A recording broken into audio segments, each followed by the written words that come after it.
Hello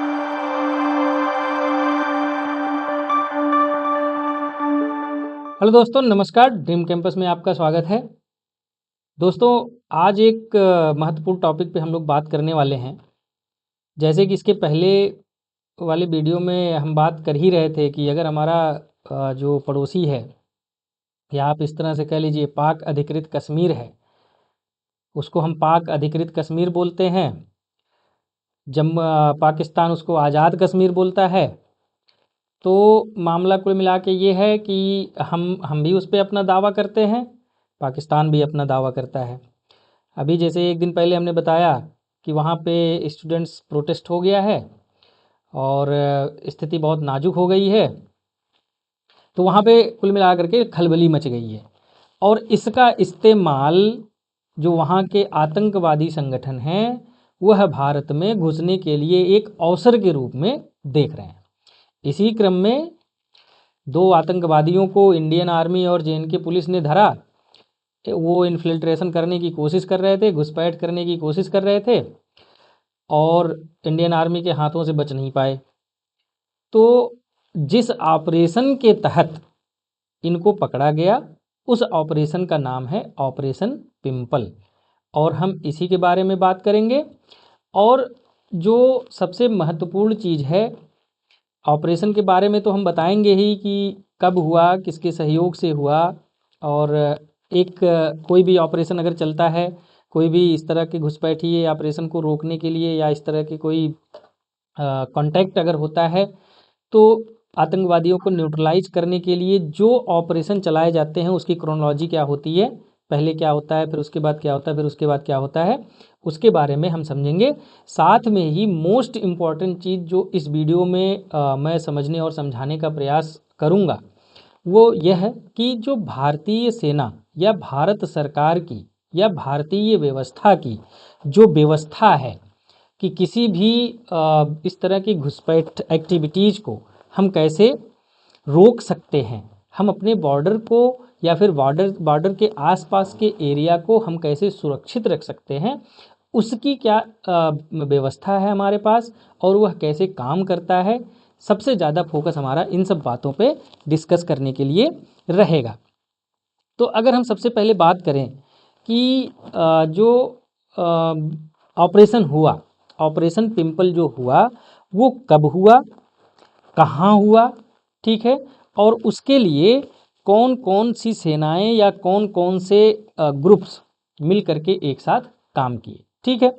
तो सबसे पहले हम अगर लोकेशन की बात कर लें तो लोकेशन है केरान सेक्टर, डिस्ट्रिक्ट का नाम है कुपवाड़ा डिस्ट्रिक्ट, और ये कहाँ है, यलोसी पे है, लाइन ऑफ कंट्रोल के पास में है, ठीक है। अगर हम बात करें कि इसमें कौन कौन सी फोर्सेस शामिल थीं, तो मुख्य रूप से इंडियन आर्मी का जो चिनार कॉर्प्स था वो जिम्मेदार था, जिसमें 15 लोग थे, मतलब इंडियन आर्मी की तरफ से 15 लोग थे। साथ में जेएनके पुलिस इनको कोऑर्डिनेट कर रही थी, ठीक है। मतलब ये कि हमारा जो मेन काम था वो इंडियन आर्मी का था, लेकिन जो वहाँ की जो बस पुलिस थी, जेएनके पुलिस थी, वो भी इनको इंटेलिजेंस प्रोवाइड कर रही थी या उस तरह का अगर कोई ज़रूरत इनको पड़ती तो उसकी व्यवस्था वो कर रही थी। दिन था 7 नवंबर 2025। जैसा कि हमने कहा कि प्री विंटर इन्फिल्ट्रेशन का होता है ये। इस बात को समझिए कि जब विंटर आ जाएगा तो वहाँ पे बर्फबारी हो जाती है। सारे जो रास्ते, चूँकि देखिए आतंकवादियों के मूव करने के लिए तो रोड और इस तरह की हाईवे तो एक्सप्रेसवे तो बनाए नहीं गए हैं, वो जंगलों में पहाड़ों में छोटे छोटे रास्ते पगडंडियों को पकड़ करके आते हैं।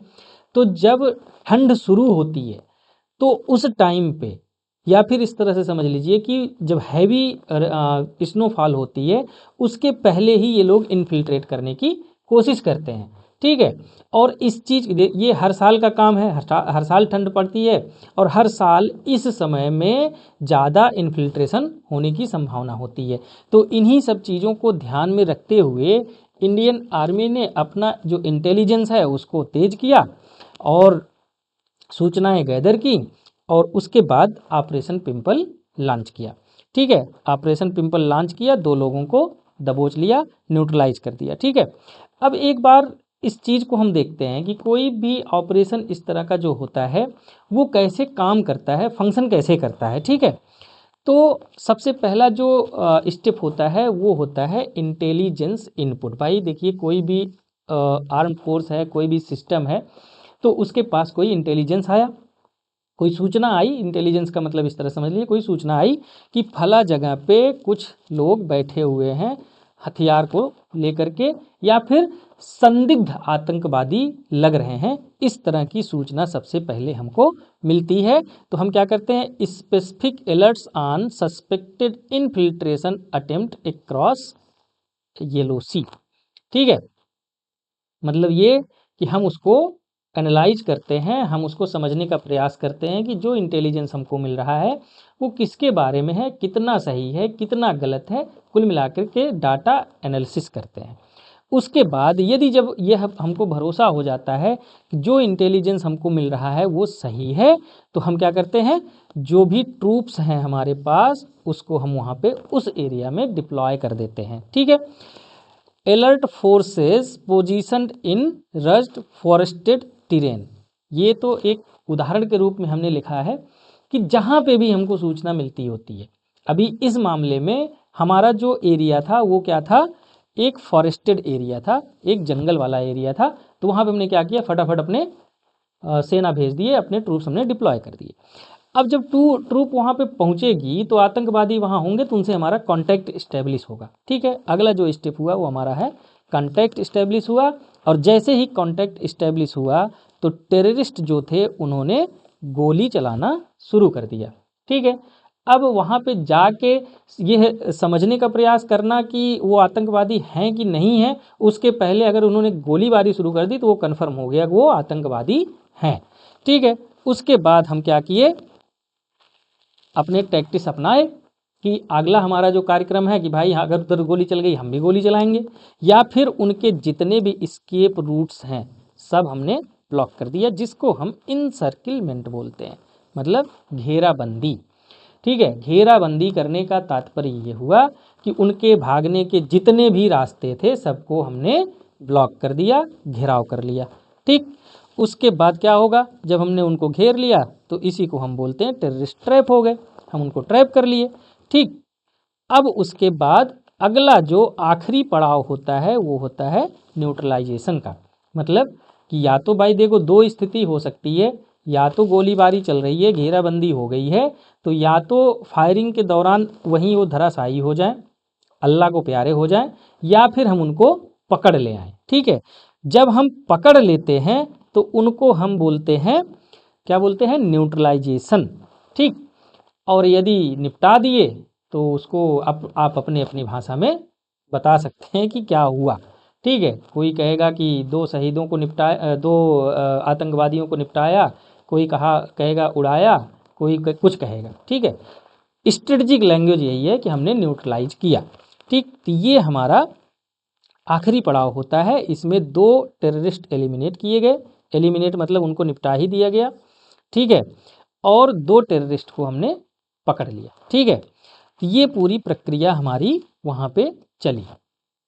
अब जो हमारा मेन उद्देश्य है इस चीज़ को डिस्कस करने का, ठीक, डिस्कस करने का जो मेन चीज़ है वो ये है कि भारतीय व्यवस्था वहाँ पे क्या है, सिक्योरिटी को लेकर के एलओसी पे हमारी क्या व्यवस्थाएं हैं।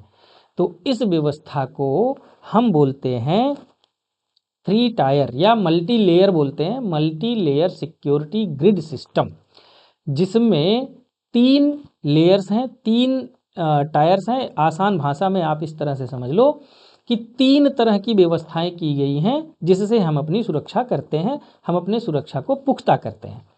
पहली व्यवस्था है, एक एक करके हम डिटेल में जाएंगे। पहली व्यवस्था है कि जो लाइन ऑफ कंट्रोल है, कुल मिला के जो बॉर्डर एरिया है वहाँ पे क्या व्यवस्थाएं हैं। दूसरा जो लेयर है वो ऐसी जगहों के इंतज़ाम के बारे में है जो थोड़ा सा टफ एरिया है, जैसे फॉरेस्ट एरिया हो गया, माउंटेन एरिया हो गया। ठीक है, तो ये दूसरा लेयर हो गया।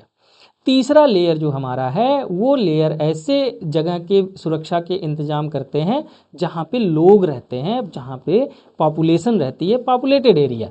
ठीक है, मतलब कुल मिला के प्लेन एरिया वाला। तो अगर हम इसको एक एक करके समझने का प्रयास करें तो हमारा जो पहला लेयर है उसको हम बोलते हैं फॉरवर्ड डिफेंस। ठीक है, ये कहाँ पे है, ये है येलोसी के आसपास, येलोसी जहाँ पे जो हमारा बॉर्डर है वो है। यहाँ पे क्या क्या व्यवस्थाएं की गई हैं, मतलब एकदम बॉर्डर पे सटे हुए क्या क्या व्यवस्थाएं की गई हैं। सबसे पहली व्यवस्था है स्मार्ट फेंसिंग विथ सेंसर्स।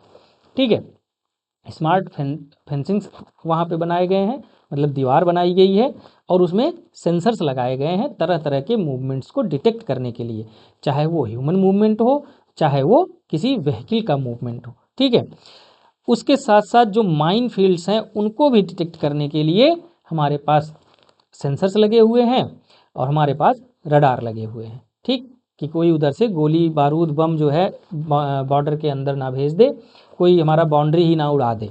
उसके साथ साथ माइन फील्ड का जो व्यवस्था है वो हमारे डिफेंस के लिए भी है, हमने भी इसकी व्यवस्था कर रखी है। ठीक, उसके बाद हमारा ग्राउंड सर्विलांस रडार्स लगे हुए हैं जैसा कि हमने बात किया, साथ में थर्मल इमेजर्स लगे हैं। थर्मल इमेजर्स जो होते हैं वो क्या करते हैं, किसी भी टेम्परेचर को सेंस करते हैं, मतलब इनका जो फंक्शनिंग होता है वो टेम्परेचर बेस्ड होता है। खास करके ये रात में हमारे लिए प्रयोग में आते हैं, यूजफुल होते हैं कि रात में अगर बॉर्डर एरिया के आसपास कोई व्हीकल मूवमेंट, कोई ह्यूमन मूवमेंट, इस तरह की चीज़ें हो रही हैं तो ये तुरंत डिटेक्ट करके हमको उसका सूचना दे देगा। ठीक, उसके साथ साथ हमारे फॉरवर्ड पोस्ट बने हुए हैं, वहाँ पे हमारा जो चौकी बनी हुई है जहाँ पे हमारे ट्रूप्स डिप्लॉयड हैं। साथ में हमारा जो इंडियन आर्मी है वो अग्रेसिवली वहाँ पे पेट्रोलिंग करती है। ठीक है, हमेशा लगातार बाउंड्री के आसपास पेट्रोलिंग करती रहती है और चीज़ों को सोचती समझती रहती है, समय समय पर चीज़ों को जहाँ पे जो व्यवस्था चाहिए होगी वो न्यूट्रलाइज करने का काम करती है। ठीक, उसके साथ साथ ड्रोन सर्विलांस सिस्टम भी हमने लगाए हैं, मतलब हम ड्रोन उड़ा करके भी चीज़ों को देखते रहते हैं, परखते रहते हैं और उससे भी हम अपनी सूचना गैदर करते रहते हैं। मतलब कुल मिला के सर्विलांस का सिस्टम जो है वो ड्रोन बेस्ड भी है हमारा। ये हमारा हो गया पहला लेयर। ठीक है, पहला लेयर, और ये जो पूरा सिस्टम है, पहले लेयर की जो जिम्मेदारी है ये पूरा जिम्मेदारी निभाती है इंडियन आर्मी।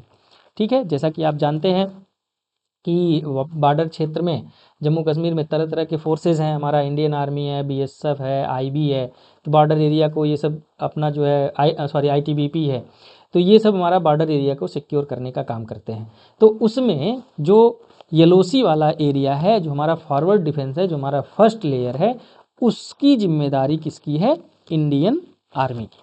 ठीक, उम्मीद है कि ये समझ में आ गया होगा कि हमारा जो पहला लेयर है वो क्या है। अब हम बात करते हैं दूसरे लेयर की। दूसरा लेयर है हमारा रिसेप्शन एरिया, मतलब ये कि ऐसे एरियाज जो फॉरेस्ट वाले एरिया हैं या फिर जो माउंटेन वाले एरिया हैं, पर्वत पहाड़ वाले एरिया हैं। ठीक है, यहाँ पे क्या क्या व्यवस्थाएं की गई हैं दूसरे लेयर में, इसको हम समझने का प्रयास करते हैं। तो इसमें सबसे पहली चीज़ तो ये है कि हमारा एक क्विक रिएक्शन टीम है, या हम कह सकते हैं क्विक रिस्पांस टीम है। ठीक है, अगर कहीं पे भी कोई भी सूचना इस तरह से आई तो तुरंत यह क्विक रिस्पांस टीम उस क्षेत्र में पहुंचती है, वहाँ की स्थिति को देखती है और मोर्चा संभाल लेती है। ठीक, दूसरा चीज़ ये है, हमारे पास कट ऑफ टीम्स हैं जो कि विभिन्न प्रकार के स्ट्रेटजिक पोजीशंस पर तैनात हैं। मतलब ये कि हिली एरिया है, फॉरेस्ट एरिया है, हर जगह से तो मूवमेंट हो नहीं सकता है, एक डेफिनेट रूट्स होता है, एक मतलब आते जाते पगडंडी टाइप का बन जाता है। तो इस चीज़ को हम पहले से ही चिन्हित किए रहते हैं कि कहाँ कहाँ से जो ये घुसपैठी हैं, जो टेररिस्ट हैं, इनका मूवमेंट हो सकता है। तो वहाँ पे हम लोग पहले से ही अपना जो एक टीम है, इस तरह से कह लीजिए कि आप देखे होंगे कि बहुत सारे वीडियो फोटो देखे होंगे, कुछ छुप करके बैठे रहते हैं, पेड़ों पे बैठे रहते हैं, या जो पत्तियां गिरी हैं उसमें बैठे रहते हैं, या गड्ढा खोद करके बैठे रहते हैं। तो उस चीज़ को समझने के लिए, उस चीज़ को रोकने के लिए कि जो इस तरह का मूवमेंट है उसको रोकने के लिए। ठीक है, पहला हमारे पास क्विक रिस्पांस टीम, दूसरा हमारे पास कट ऑफ टीम। ठीक, तीसरी चीज़ जो है, हमारा जो राष्ट्रीय राइफल ट्रूप है राष्ट्रीय राइफल का जो गुट है, बेड़ा है, वो इसी चीज़ के लिए स्पेशलाइज्ड है। ठीक है, कि वो पर्वत के एरिया में, माउंटेन के एरिया में कैसे लड़ाई करनी है, फॉरेस्ट एरिया में कैसे लड़ाई करनी है, गुरिल्ला युद्ध जिसको बोलते हैं, उसमें ये माहिर होते हैं। और इनकी जो सेकंड लेयर है हमारा, वो जिम्मेदारी किसकी है? राष्ट्रीय राइफल्स की है। ठीक है, अब जो है, जो अगला इंतजाम इसमें किया गया है वो ये है कि जितने भी डोमिनेटेड की रूट्स हैं, जितने भी की रूट्स हैं, मेन रूट्स हैं, वहाँ पे हम डोमिनेशन करते हैं। मतलब डोमिनेशन इन द सेंस कि वहाँ पे हमारी प्रेजेंस होती है, वहाँ पे हम मौजूद रहते हैं। ठीक है, जैसा कि हमने बताया कि ये हमारा फॉरेस्ट वाला एरिया होता है। उम्मीद है कि दूसरा लेयर भी आपको समझ में आ गया होगा। अब हम चलते हैं तीसरे लेयर पे। सबसे पहली बात ये समझ लीजिए कि तीसरे लेयर में कौन कौन काम करता है। आर्मी, सीआरपीएफ और जेएनके पुलिस, ये मिल करके तीसरे लेयर के सिक्योरिटी और सुरक्षा की व्यवस्था को देखते हैं। इसमें काउंटर टेररिज्म ऑपरेशंस चलते रहते हैं। ठीक है, हम मॉक ड्रिल भी करते हैं, या फिर कोई इस तरह का टेररिस्ट एक्टिविटी दिखती है तो हम तुरंत वहाँ पे पहुँचते हैं, आसपास के लोगों को पहले सिक्योर करते हैं, लोगों की सुरक्षा का इंतजाम करते हैं, और फिर उसके बाद हम न्यूट्रलाइज या एलिमिनेट करते हैं। ठीक है, दूसरा ये है कि जितने भी वहाँ पे रोड्स हैं, वहाँ पे हम चेक पोस्ट लगा देते हैं, वहाँ पे हम व्हीकल्स की चेकिंग करते हैं कि कोई इस तरह की संदिग्ध गतिविधियां ना होने पाए, कोई हथियारबंद लोग इधर से उधर ना मूव कर रहे हो, किसी हथियारों की तस्करी ना हो रही हो, ड्रग्स की तस्करी ना हो रही हो, ह्यूमन ट्रैफिकिंग ना हो रही हो। तो इन सब चीज़ों को चेक करने के लिए हम जगह जगह पे अपना चेक पॉइंट्स बना रखे हैं। उसके साथ हम कम्युनिकेशन मॉनिटरिंग करते हैं। कम्युनिकेशन मॉनिटरिंग का मतलब केवल यह नहीं होता है कि हम उनके मोबाइल फ़ोन्स पर सर्विलांस लगा दिए हैं, उनका हम कॉल ट्रैप कर रहे हैं। केवल यही नहीं होता, कम्युनिकेशन में सभी तरह की गतिविधियां शामिल होती हैं। और कम्युनिकेशन जो हमारा मॉनिटरिंग है, उसी में ये चेक पोस्ट वाला भी आता है। ठीक है, क्योंकि हमारा जो ट्रांसपोर्टेशन होता है वो भी कम्युनिकेशन का एक पार्ट होता है। ठीक, तो कम्युनिकेशन ट्रैफिकिंग हम करते हैं। किसी भी तरह का कोई मूवमेंट हो, रोड का हो, एयर का हो, या फिर किसी भी तरह की अवैध गतिविधि हो रही हो, उसको हम मॉनिटरिंग करते रहते हैं। साथ में हमारे पास जो मुखबिरों का बेड़ा है, या हमारा जो LIU है, लोकल इंटेलिजेंस यूनिट है, हम उनसे समय समय पर इंटेलिजेंस गैदरिंग करते हैं, मतलब सूचनाओं को हम एकत्रित करते रहते हैं। ठीक है, तो ये हमारा 3 लेयर का जो सिक्योरिटी सिस्टम है, इस तरह से हम अपने बॉर्डर एरिया का, और साथ में जो हमारा पर्वतीय एरिया है, पहाड़ी एरिया है, उसका, और साथ में जो हमारा पॉपुलेटेड एरिया है उसका, तीनों की सुरक्षा हम सुनिश्चित करते हैं। उम्मीद है दोस्तों कि ये 3 लेयर जो हमारा सिस्टम है, ये आपको पूरी तरह से समझ में आ गया होगा। अच्छा, अब इन सब चीज़ों को करने के लिए जो 3 लेयर सिक्योरिटी सिस्टम है, इसके लिए हमारे पास कुछ एडवांस टेक्नोलॉजी है, या फिर किस तरह से कह लीजिए कि हमारे पास कुछ एडवांस एक्सपर्टाइज है, या फिर एडवांस वर्क कल्चर है, जिसके बिहाफ पे, जिसकी वजह से हम इन चीज़ों को कर पाते हैं। तो इसको एक एक करके हम समझने का प्रयास करते हैं कि हम किन टेक्नोलॉजी पे, किस तरीके से अपना इस तीनों लेयर सिस्टम को चलाते हैं। ठीक है, सबसे पहली चीज़ आप ये समझिए कि जो इंटीग्रेटेड सर्विलांस है, क्योंकि किसी भी चीज़ को, कहीं भी चीज़ अगर कोई सुरक्षा वाली चीज़ है, तो उसके लिए इंटेलिजेंस बहुत ज़रूरी है। ठीक, तो हमारा जो इंटीग्रेटेड सर्विलांस सिस्टम है, इसके बारे में हम समझते हैं कि comprehensive integrated border management system, CIBMS, ये सबसे महत्वपूर्ण चीज़ है, ये सबसे इम्पॉर्टेंट चीज़ है सर्विलांस को, सूचनाओं को गैदर करने के लिए, और सूचनाओं को टारगेटेड ग्रुप को भेजने के लिए, चाहे वो इंडियन आर्मी हो, नेवी हो, या फिर एयरफोर्स हो। हम सूचनाओं को गैदर करते हैं, और जिसको जहाँ पे ज़रूरत होती है उस सूचना को वहाँ पे पहुँचा देते हैं। कैसे काम करता है इसको देखते हैं। मान लीजिए ये हमारा एक हेडक्वार्टर है। ठीक है, अब विभिन्न प्रकार के हमारे एजेंसीज हैं, विभिन्न प्रकार के हमारे सर्विलांस सिस्टम हैं। मान लीजिए ये ड्रोन वाला है। ठीक है, मान लीजिए यहाँ RA-IB से कुछ मिल गया हमको। ठीक, मान लीजिए यहाँ पे नेवी से मिल गया कुछ। ठीक है, मान लीजिए यहाँ पे जो पेट्रोलिंग टीम गश्त कर रही है उन्होंने कोई सूचना दे दी, कोई इन्फॉर्मेशन दे दी, या फिर कोई ऐसी गतिविधि वहाँ पे हमको मिल रही है तो उसकी सूचना हमको मिल गई। किसी भी तरह की कोई भी सूचना कहीं से भी मिले तो हम उसको क्या करते हैं, यहाँ पे हम कलेक्ट कर लेते हैं। ठीक है, यहाँ पे हमारे पास आ गया, सूचना हमारे पास आ गई। अब हम ये डिसाइड करते हैं कि इस सूचना के आधार पर हमको कहाँ कौन सा ऑपरेशन करना है, कहाँ पे किस टुकड़ी को भेजना है, कहाँ पे किस ग्रुप को भेजना है, किस ट्रूप को भेजना है। तो जिस भी ग्रुप को भेजना होता है, जिस भी टुकड़ी को भेजना होता है, ये सारी सूचनाएं उस ट्रूप तक पहुंचा दी जाती हैं। अब यहाँ पे काम करने वाला कोई व्यक्ति है, आप इस तरह से समझ लीजिए, आप यहाँ पे बैठे हुए हैं और आपको जितनी जरूरी सूचनाएं हैं सारी सूचनाएं आपको यहाँ पे मिल गई। ठीक, तो अब आप उस हिसाब से अपनी प्लानिंग कर लेंगे। ठीक है, क्या कर लेंगे, प्लानिंग कर लेंगे।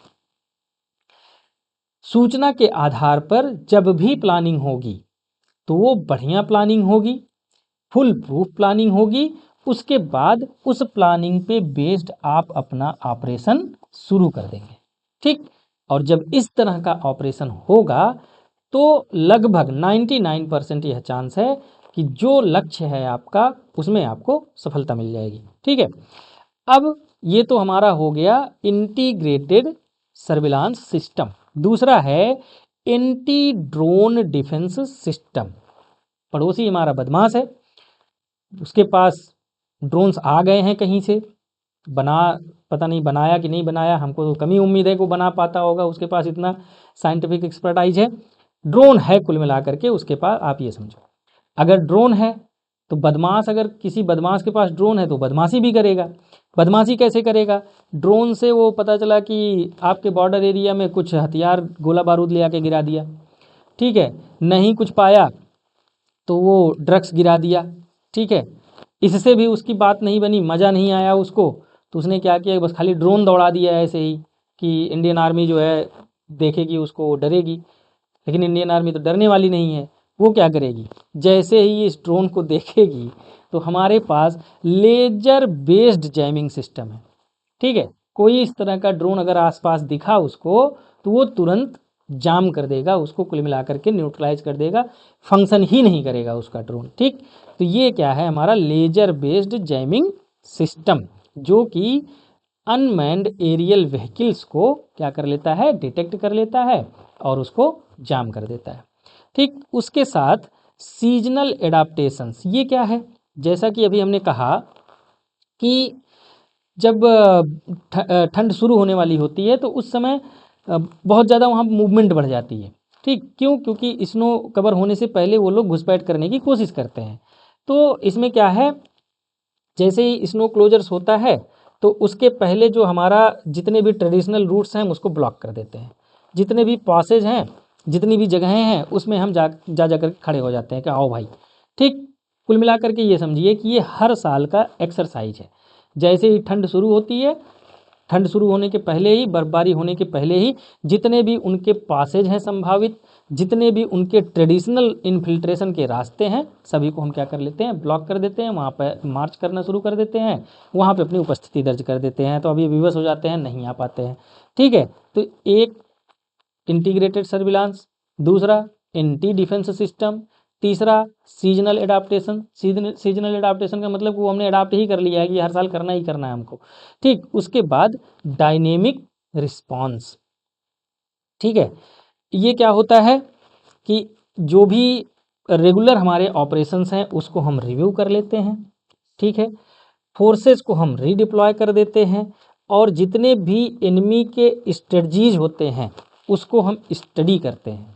ठीक, डायनेमिक रिस्पांस में हम क्या करते हैं कि जितने भी हमको ये लगता है कि हर बार का इनका ये नौटंकी है तो हम रेगुलर ऑपरेशन करते रहते हैं।